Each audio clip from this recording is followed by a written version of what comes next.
Nous allons parler aujourd'hui de garder la bonne perspective. Nous faisons tous face à des difficultés. Mais ce qui compte, ce n'est pas la taille de nos problèmes, mais la perspective que nous en avons. Soit un problème va vous paraître grand, soit il va vous paraître petit. Et de la manière dont vous le voyez dépend l'issue de cette situation et de fait de comment est-ce que Dieu va intervenir dans votre situation. Un jour, Moïse a envoyé 12 espions explorer la terre de Canaan et 10 d'entre eux sont revenus en disant « Les gens de ce pays sont très grands, ils vont nous tuer ». Tandis que 2 autres, Josué et Caleb, ont dit « C'est vrai, les gens sont très grands, mais Dieu est plus grand. Donne-nous cette terre, Moïse, et nous la prendrons ». Vous voyez 2 groupes différents face à une même situation. Le premier était focalisé sur la taille de leur problème, tandis que les autres étaient focalisés sur la taille de leur Dieu. Ils avaient la bonne perspective. Et certains diraient, mais je suis malade, j'ai des problèmes financiers, j'ai des problèmes de couple.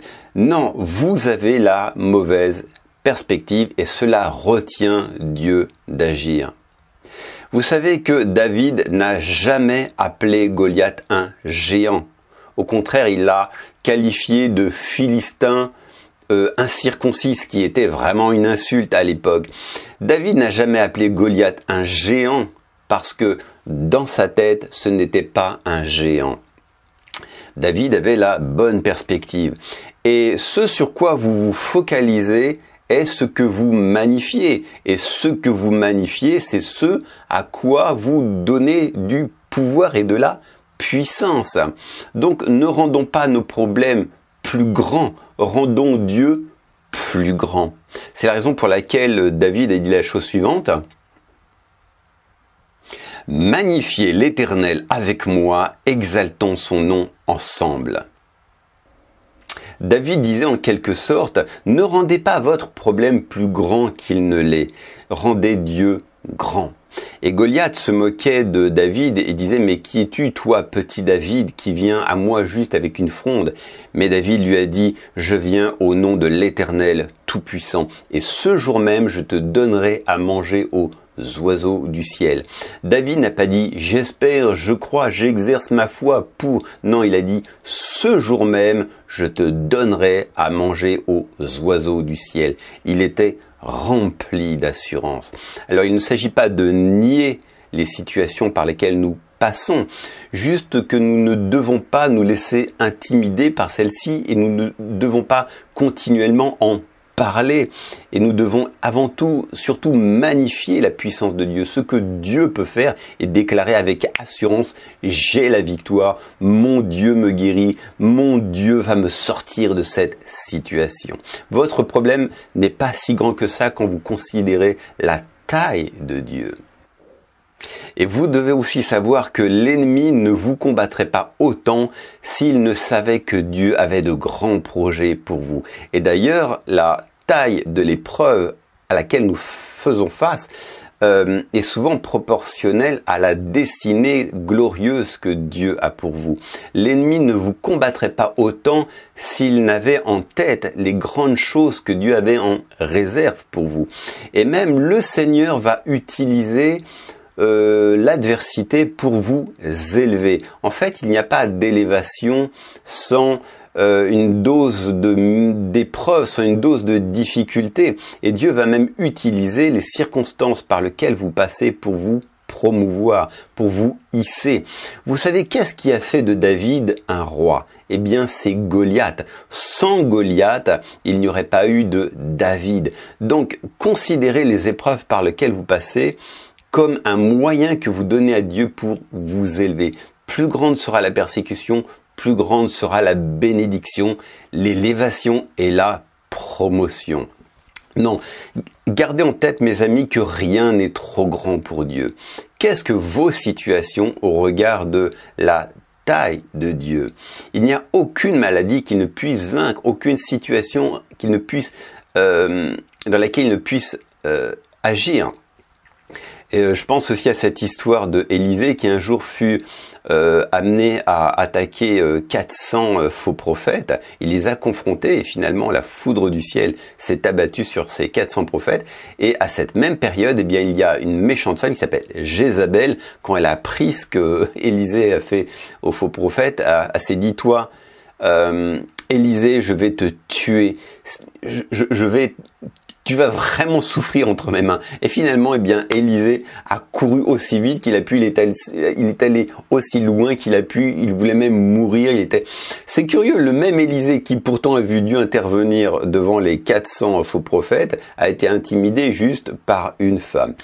Et voyez comment tout d'un coup, eh bien, on peut avoir la mauvaise perspective. Donc, rappelez-vous, devant les situations, ce que Dieu a déjà fait pour vous dans le passé. Je suis convaincu que Dieu est déjà intervenu dans votre passé pour faire des choses glorieuses, des choses puissantes.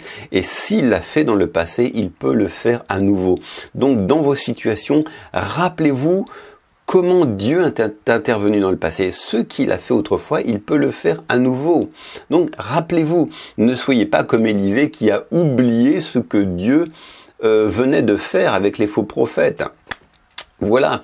Et alors je me rappelle, il y a aussi un autre épisode justement avec le prophète Élisée. Un jour, il y a l'armée syrienne qui a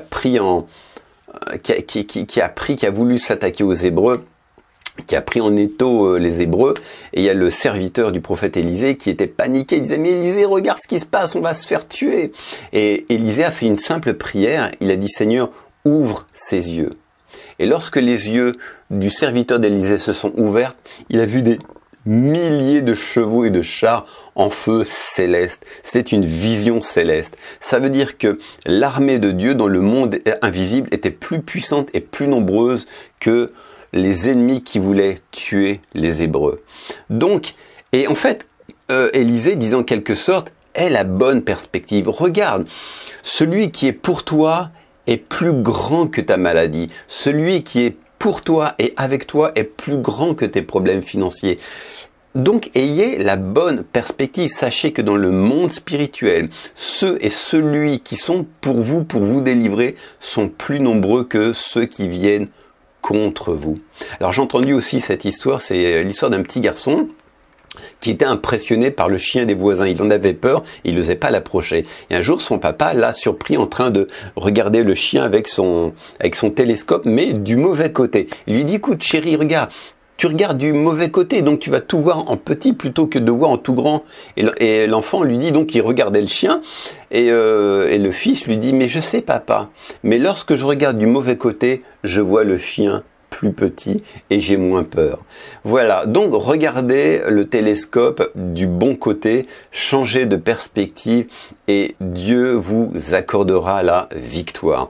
C'est tout ce que je voulais partager avec vous aujourd'hui. Si vous ne connaissez pas le Seigneur Jésus qui lui peut vous délivrer de n'importe quelle situation, cela peut concerner une dépression nerveuse, un mal de vivre, une maladie physique, n'importe quoi. Peut-être que tout simplement il n'y a rien de particulier dans votre vie de désagréable. Dans tous les cas, je veux vous inviter à recevoir Jésus-Christ comme Seigneur et Sauveur dans votre vie. Si vous ne le connaissez pas, vous pouvez faire cette simple prière. Seigneur Jésus-Christ, je crois que tu es le Fils de Dieu, mort à la croix et ressuscité. Et je te reçois aujourd'hui dans ma vie. Amen. Et sur ce, je vous donne rendez-vous pour une prochaine vidéo. Ciao!